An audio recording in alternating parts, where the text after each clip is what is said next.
আসসালামু আলাইকুম। টিউটোরিয়ালস মাইন্ডের পক্ষ থেকে আপনাদের সবাইকে স্বাগতম।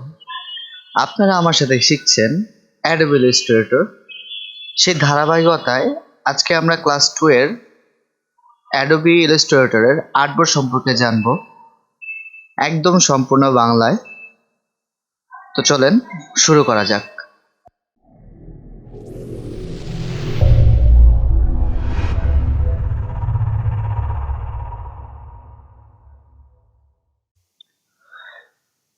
তো এই ইলাস্ট্রেটরের আর্টবোর্ডটা কি, যদি আমি একদম পরিপূর্ণ শুদ্ধ ভাষায় বোঝাতে চাই, তো এই আর্টবোর্ডটা হলো একটা কাগজের টুকরো, যেমনটা আপনি দেখতে পারতেছেন আমার স্ক্রিনে, যে একটা পুরোটা একটা সাদা বড় মতো একটা পোর্ট্রেট একটা কাগজের মতো একটা উঠে আছে।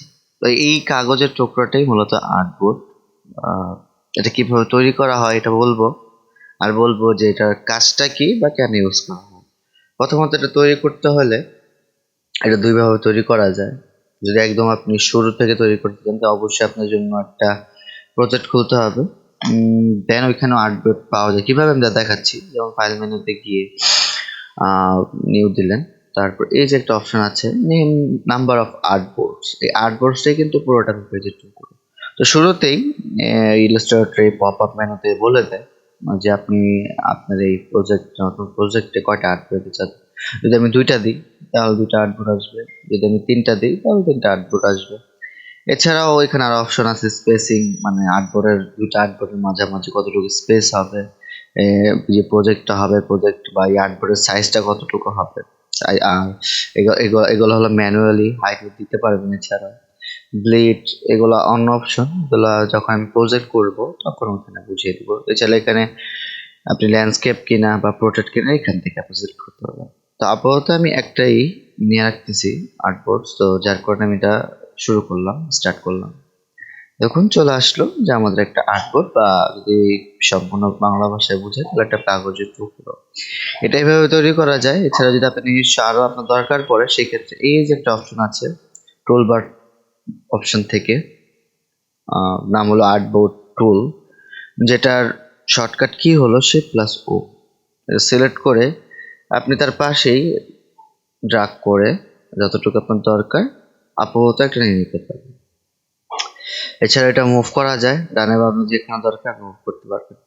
বাট এইটার সাথে কিন্তু এটা মিল নাই, কারণ এটা আমি নিয়েছি A4 সাইজ, বাট এটা কিন্তু A4 সাইজ না। তাই এর জন্য আপনার কোনো কষ্ট নাই, ম্যানুয়াল ভাবেও আপনি এটা করতে পারবেন।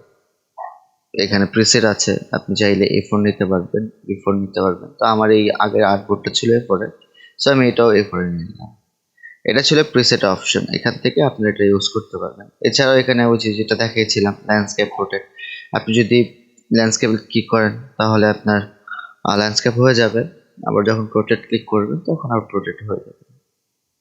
এছাড়াও এখানে অপশন আছে নেম, আপনার যে আর্টবোর্ডটা তো নিজস্ব একটা নাম দেওয়া দরকার। অনেক সময় কাজের ক্ষেত্রে অনেকগুলো আর্টবোর্ড তৈরি করতে হয়, সেক্ষেত্রে যদি আপনি এটা এক একটা আর্টবোর্ডের নাম দিয়ে দেন সেক্ষেত্রে অনেক ভালো হয়। যেমন আমি আপাতত এই আর্টবোর্ডের নাম ডেমো দিয়ে দিলাম, আর এই আর্টবোর্ডের নাম দিলাম ডেমো, সরি ডেমো 2 হয়ে গেল। দেখুন দুইটার নাম ডেমো আর একটা নাম ডেমো 2, দুটো নাম দেওয়া হলো। দেন আরো অপশন আছে, এখন আমি ওগুলা ধারাবাহিকতায় আমি দেখাচ্ছি। আপাতত যেটা ফার্স্টে বলেছিলাম যে আর্টবোর্ড কি এবং কেন ইউজ করা হয়, কিটা আমি মানে আর্টবোর্ডটা কি এটা আমি দেখিয়ে দিয়েছি। এখন কেন ইউজ করা হয় এটা দেখাচ্ছি। যেমন ধরুন আমার কাছে এখানে অনেকগুলো লোগো আছে। এখন এই লোগোগুলো যদি আপনি ধরুন মনে করেন আপনি লোগোগুলো আপনি ডিজাইন করেছেন, একটা আর্টবোর্ডের ভিতর ডিজাইন করেছেন, বাট এটা যদি আপনি প্রিন্ট দেন সেই ক্ষেত্রে আপনি দেখা গেছে সবগুলো প্রিন্ট হয়ে যাবে। আবার ধরুন এটা যদি আপনি এক্সপোর্ট করে জেপিজি বা পিএনজি ফরম্যাটে আনেন তাহলে কিন্তু দেখা যাবে যে সবগুলো একটা পেজে হয়ে আছে। বাট আপনার দরকার যে আপনি এখানে অনেকগুলো কাজ করেছেন, সো আপনার একটা একটা করে জেপিজি হোক বা একটা একটা করে প্রিন্ট দেন, সেক্ষেত্রে আপনার আলাদা আলাদা সবকিছু লাগবে। সেই ক্ষেত্রে বেসিক্যালি বেশিরভাগ ইউজ হয় আর্টবোর্ডে। যেমন ধরুন আপনি এখানে কয়টা লোগো আছে, যে কয়টা লোগো আছে সবকিছু জন্য যদি আপনি আলাদা আলাদা আর্টবোর্ড বানান তাহলে কিন্তু খুব সুবিধা। যেমন ধরুন আমি একটা করে শুরু করছি, এই যে এখানে ছোট্ট একটা আর্টবোর্ড তৈরি করলাম এবং এটার জন্য আমি এটার জন্য আমি এই লোগোটার জন্য সিলেক্ট করলাম, যদি একটু আর্টবোর্ডটা বড় হয়ে গেছে, তারপর আমি এটা নিয়ে নিই, ছোট করে নিই। আচ্ছা, এখানে একটা অপশন আছে, সেখানে দেখান যখন আমি এটা মুভ করি এটার সাথে কিন্তু আমার লোগোটা মুভ করতেছে, তাই না? সেক্ষেত্রে একটা অপশন আছে, আপনি যদি এই অপশনটা যদি ক্লিক, এটা আপাতত দেখেন এটা ক্লিকেবল আছে, মানে এটা ক্লিকড হয়ে আছে, যার কারণে আমি যখন আর্টবোর্ডটা মুভ করতেছি সাথে সাথে কিন্তু আমার প্রজেক্টটা বা আমার লোগোটা মুভ করতেছে। যখন আমি এই অপশনটা উঠায় দেব তখন কিন্তু এটা আনলিঙ্ক হয়ে যাবে। যেমন দেখুন, এখন যখন আমি যদি আর্টবোর্ডটা নাড়াচ্ছি আমার লোগোটা কিন্তু ওই জায়গায় রয়েছে। সেক্ষেত্রে কাজের ক্ষেত্রে এটা আপনি ইউজ করতে পারেন। তারপর আমি এটা ইউজ করতেছি কারণ আমার এটা আর্টবোর্ডটা ছোট করে নিতে হবে, আমার যতটুকু দরকার। আবার আমি এটা রিকভার করে রাখলাম, দেন একটা আর্টবোর্ড নিলাম, দেন আমি আরেকটা লোগোর জন্য সরি, এটা আনগ্রুপ করা, আমি আরেকটা লোগোর জন্য আমি আরেকটা আর্টবোর্ড ইউজ করলাম। দেন হলো আমি আরেকটা লোগোর জন্য সরি,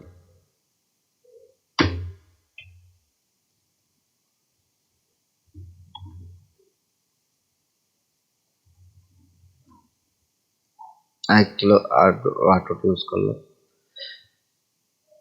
ধরুন লাস্ট এটাই রাখবো। আর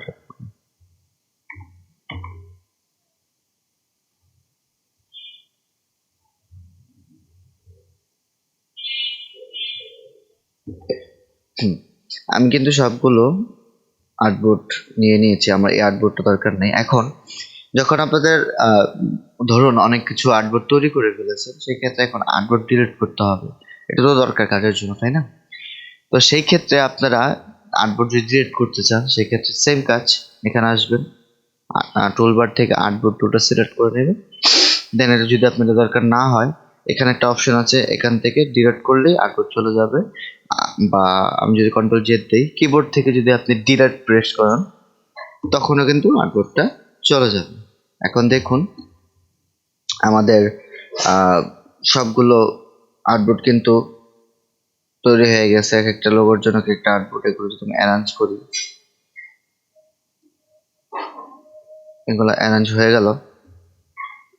এখন আমার যদি এগুলো প্রিন্ট দিতে হয় আমি প্রিন্টও দিতে পারবো, আবার যদি ধরুন এক্সপোর্ট করতে হয় আমি এক্সপোর্টও করতে পারবো।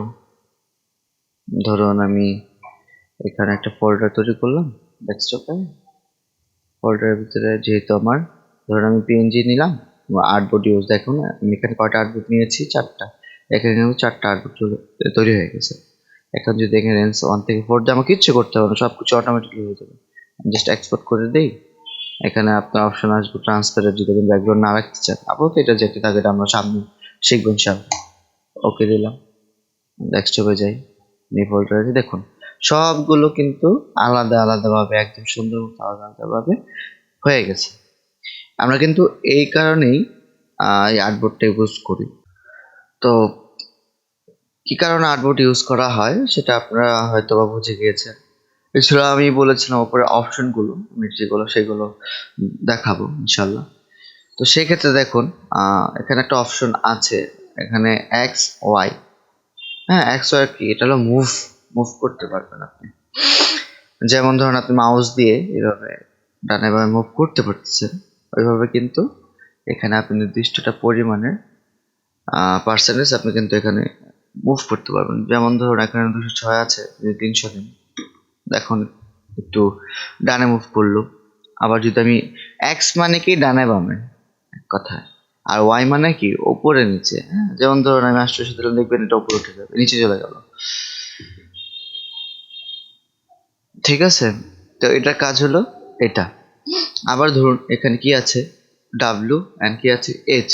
ডাব্লু মানে কি, ডাব্লু মানে হলো এটা হলো এই আর্টবোর্ডের উইডথটা কত। এখানে আপনি যদি চাইলে আপনার ইচ্ছা মতো আপনি কিন্তু নিজস্ব মতে পেজ সেট আপ করতে পারেন বা আর্টবোর্ড তৈরি করে নিতে পারেন। যেমন ধরুন আমি আপাতত আর উইডথ নিলাম ধরুন 200 পিক্সেল, আর এখানে ধরুন নিলাম আমি 300 পিক্সেল। দেখুন আমার একটা নিজস্বভাবে কিন্তু হয়ে গেল আমার একটা আর্টবোর্ড, যেখানে আমি ম্যানুয়ালি ভাবে কাজটা করলাম। আর একটা কথা, যখন আর্টবোর্ডে করবেন অপশনে মুভ করতে যাবেন, তখন সেক্ষেত্রে আপনার টুলবার থেকে মুভ টুল সিলেক্ট করে নেবেন, তাহলে একদম সবকিছু নর্মাল হয়ে যাবে। তা না, নয়তো কিন্তু পরে অনেক সময় দেখা যায় প্রবলেমে পড়ে যায় অনেকে, এই যে এই অপশনটা চলে যায় না কেন, সমস্যা দেয় কেন। তো সেই ক্ষেত্রে আর্টবোর্ডটা এইভাবে আপনারা চেঞ্জ করতে পারেন। আপাতত আমাদের আজকের এই ছিল আর্টবোর্ডের কাজ। ইনশাল্লাহ সামনে আরো ভালো কিছু নতুন নতুন জিনিসগুলো ইলাস্ট্রেটর নিয়ে আসবো। এখন থেকে ইনশাল্লাহ আমি নিয়মিত প্রতিদিনই চেষ্টা করব প্রতিদিন একটা করে ভিডিও আপলোড করার জন্য। তো আপনাদের সবাইকে অনেক অনেক ধন্যবাদ আমার সাথে থাকার জন্য। আমার চ্যানেলটি আমার চ্যানেলটি একদমই নতুন। আপনারা যারা নতুন আছেন চ্যানেলটি সাবস্ক্রাইব করবেন এবং লাইক দিয়ে পাশে থাকবেন। ধন্যবাদ। আসসালামু আলাইকুম। ভালো থাকবেন, সুস্থ থাকবেন।